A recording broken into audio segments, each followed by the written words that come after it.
Radio Karoual, le journal, présentation Yannick Sommet. Au sommaire de ce journal de midi.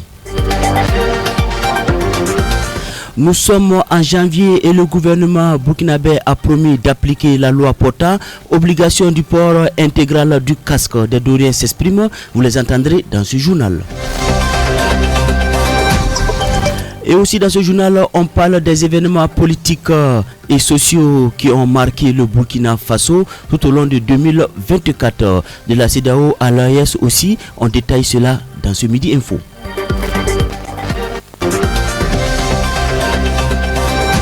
Bonjour à tous et merci de suivre à chaque instant la radio Kaoural. 2024 s'en est allé et 2025 s'est installé. Nos vœux de paix et de réussite au Burkinabé.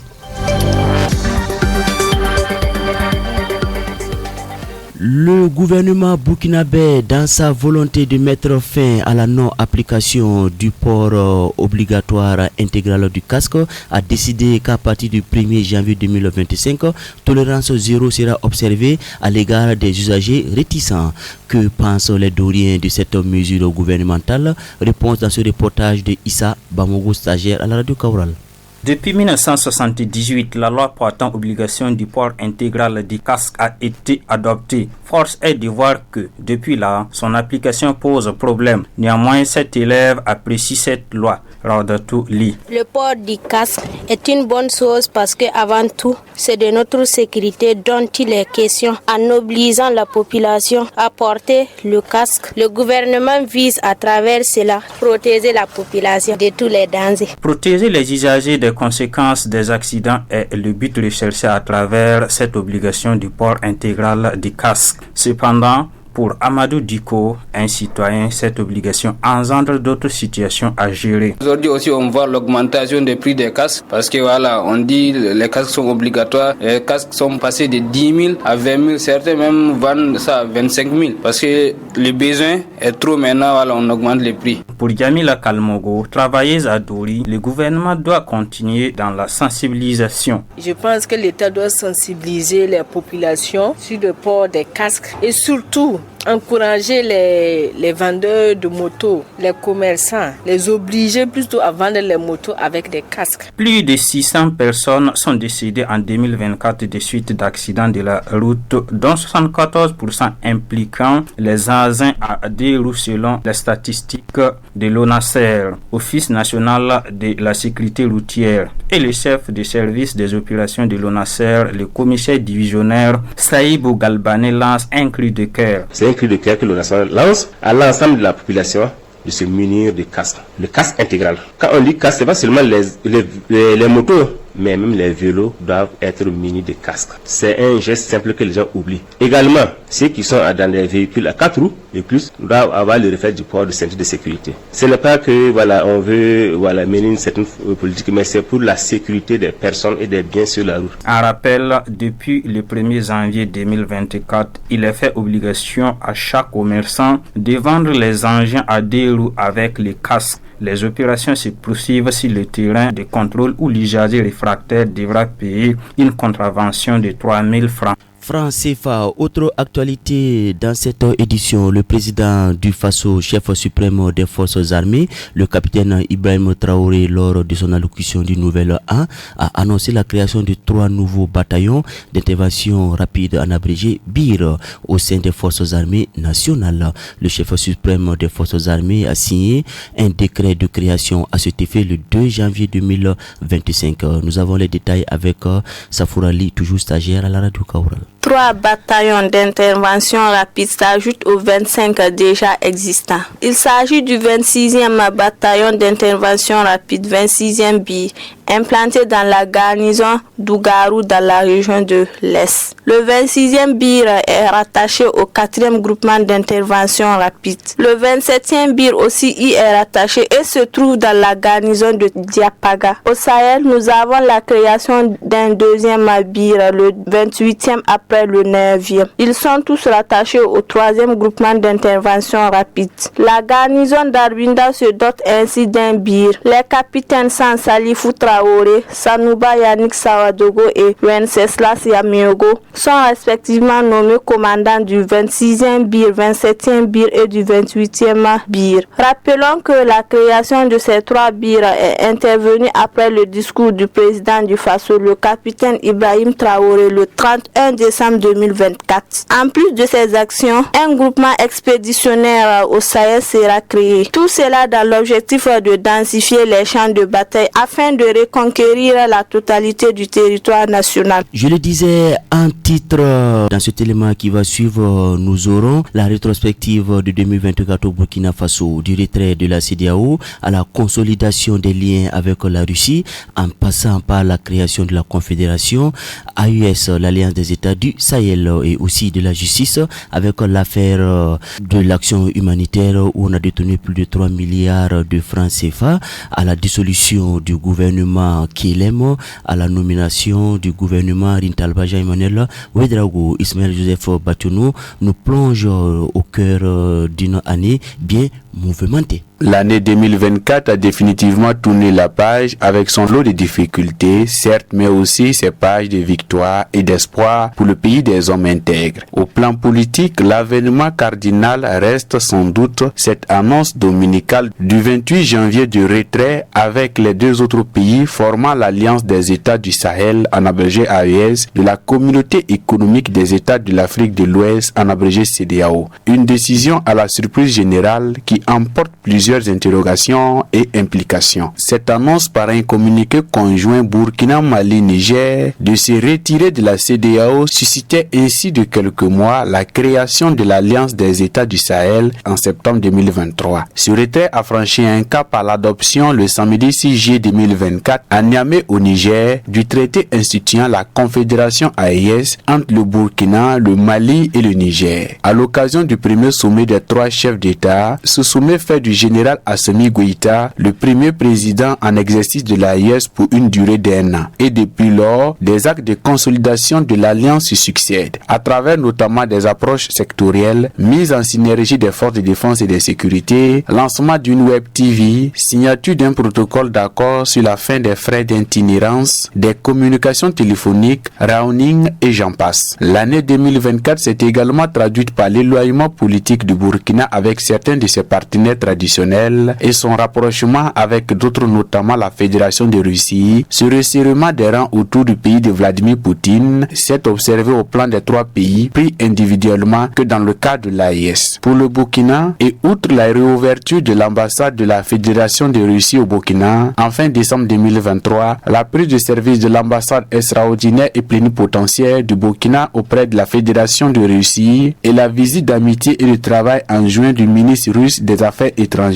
Sergei Lavrov à Ouagadougou. L'an écoulé s'est aussi caractérisé par ces tensions entre la Côte d'Ivoire et le Bénin, pointées par le capitaine Ibrahim Traoré, chef de l'État, d'abriter respectivement un centre d'opération et 2 bases françaises à des fins de déstabilisation. Ces déclarations venaient en plus de la situation déjà existante de l'arrestation de 2 gendarmes ivoiriens en septembre 2023, puis libérés le 29 novembre 2024. Au plan national, la tenue des assises samedi 25 mai 2024 à Ouagadougou reste un des faits les plus marquants de l'année 2024 et un tournant capital dans la vie nationale. Des assises qui se sont solidées par un raménagement de la charte avec une prolongation de la transition de 5 ans à compter du 2 juillet 2024, le passage de l'appellation président de la transition à président du Faso, chef de l'État, chef suprême des forces armées nationales. L'une des conséquences immédiates de la charte modifiée va être le remodélage au niveau de l'Assemblée législative de transition ALT, où les composants politiques, les anciens groupements, alliances des partis et formations politiques de la majorité présidentielle, chefs de file de l'opposition politique du Burkina Faso, opposition non affiliée ONA et bien d'autres vont être supprimés. Écartés du pouvoir législatif des partis traditionnels comme le MPP, l'UPC, le CDP, l'UNIR MPS, le NTD, le RPI, le ADF RDA et bien d'autres. Le jeudi 11 juillet 2024 à Ouagadougou, le président du Faso, le capitaine Ibrahim Traoré, tient une rencontre avec les forces vives de la nation, ce qui convient d'appeler la feuille de route pour le quinquennat. Pour l'occasion, le président dénonce des mots qui sapent la société burkinabé, dont le phénomène de corruption dans l'administration publique, une feuille de route incarnée par l'action du premier ministre Dr Apollinaire Kelem de Tambela et ses équipes par les lettres de mission qui leur ont été assignées. Après 2 années et 2 mois à la tête de la primature, Dr Kelem de Tambela est déchargé de ses fonctions le 6 décembre. Le 7 décembre, Jean-Emmanuel Ouedraogo est nommé premier ministre, précédemment ministre d'État, ministre de la Communication, de la Culture, des Arts et du Tourisme, porte-parole du gouvernement. Rintalba Jean-Emmanuel Ouedraogo dévoile son gouvernement dès la soirée du dimanche 8 décembre. Le vendredi 27 décembre 2024, le nouveau premier ministre sacrifie à la déclaration de politique générale devant l'Assemblée législative de transition ALD. À l'issue de cette présentation de sa feuille de route, à charge de vote, le premier ministre a reçu le quitus à l'unanimité des 71 députés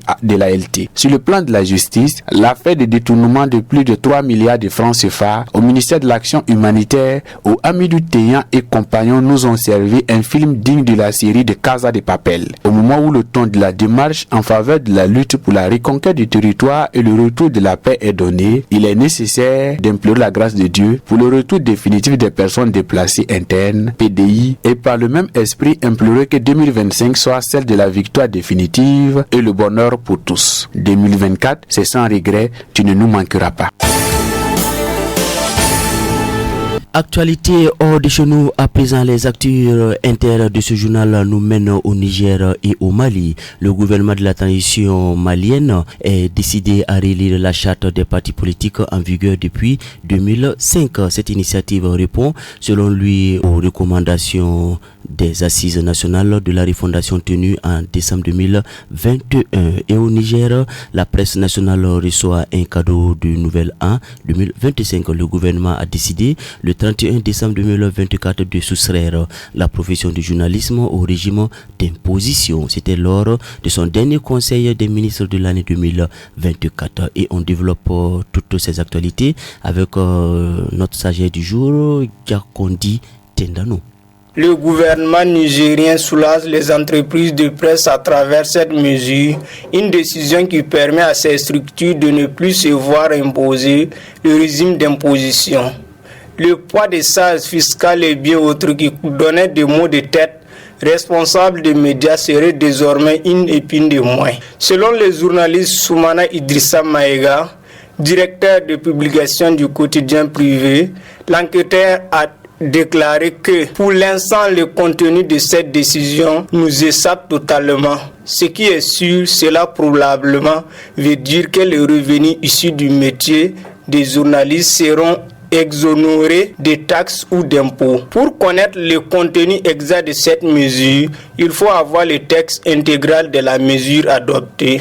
Une mesure qui est toujours d'une ambiguïté certaine pour les professionnels de l'information. Car le régime d'imposition levé va-t-il concerner seulement d'imposition des revenus des journalistes ou bien va-t-il s'étendre aux entreprises de presse, aux cotisations sociales ou à d'autres obligations fiscales. A préciser que la mesure est prise dans le cadre de la loi des finances 2025 qui s'étend sur une année au lieu d'être indéfinie. Au Mali, par contre, les choses sont claires. Le ministre délégué chargé des réformes politiques et du processus électoral, Mamani Nassiré, a sollicité en décembre 2024 les partis politiques, l'association des municipalités du Mali et d'autres organisations similaires pour faire des propositions. Les contributions doivent être transmises au plus tard le 14 mars 2025.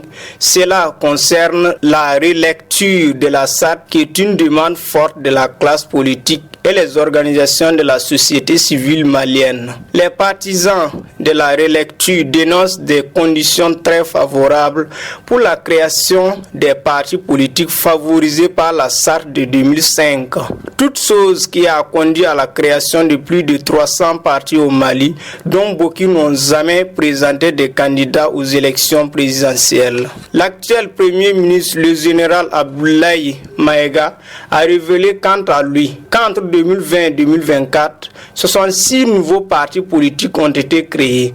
Face à cette situation, le Premier ministre a prévenu que cette relecture pourrait être radicale. La relecture de la charte des partis politiques va faire mal. Le nombre de partis au Mali est intenable. Cette réforme pourrait introduire des critères plus stricts pour la création des partis politiques et entraîner la dissolution de ceux qui ne respectent pas les nouvelles exigences. Foot, basket, handball, judo, cyclisme, le sport. Et on termine ce midi info par un mot de sport. Le championnat national de première division féminine a livré sa 4e journée avec des matchs très importants et aussi avec des larges victoires à l'image de la rencontre Étincelle contre ASEC 8-0 et nos sœurs sahéliennes de AS Gelgogi concèdent pour cette journée le nul.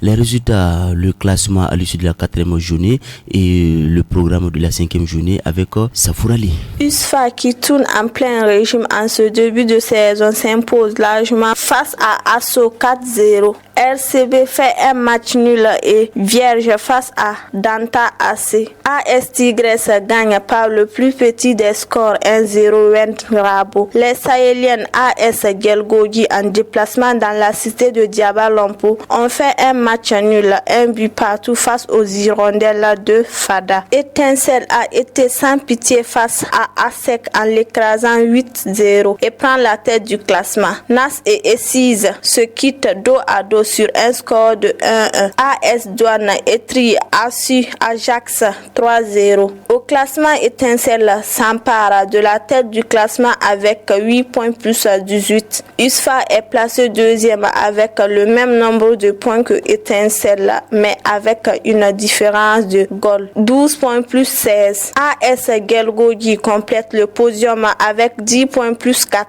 Au bas du classement, on retrouve les équipes comme RCB 12e avec 1 point moins 3, suivi par Rabo 13e avec 1 point moins 5. Assu Ajax est dernier avec 1 point moins 14. Prochaine journée le dimanche 12 janvier 2025 et 6 jouera contre Hirondelle FC sur le terrain municipal de Zignaré et AS Tigres reçoit AS Douana au stade Wobi. Duel des mal classés entre Danta AC et Assu Ajax. Des matchs à suivre très tôt à partir de 7h30 et aussi les rencontres de 15h30. AS Gelgogi sera face à USFA sur le terrain Centre Technique National. Sur le terrain LCK Asso croise le fer Étincelle. Radio Karoual, le journal, présentation Yannick Sommet. Point final pour cette édition, la première de 2025. Ravi de l'avoir présentée avec Mahmoudou Diallo et toute l'équipe de la rédaction composée par pas mal de stagiaires. Bonne heureuse année 2025. Que cette année apporte plus de paix, de stabilité dans la vie de chacun et du Burkina Faso. On médite avec Pasteur Raoul Foloro, écrivain français, et je le cite: nul n'a le droit d'être heureux tout seul. Fin de citation. L'info continue sur la radio Kaoural.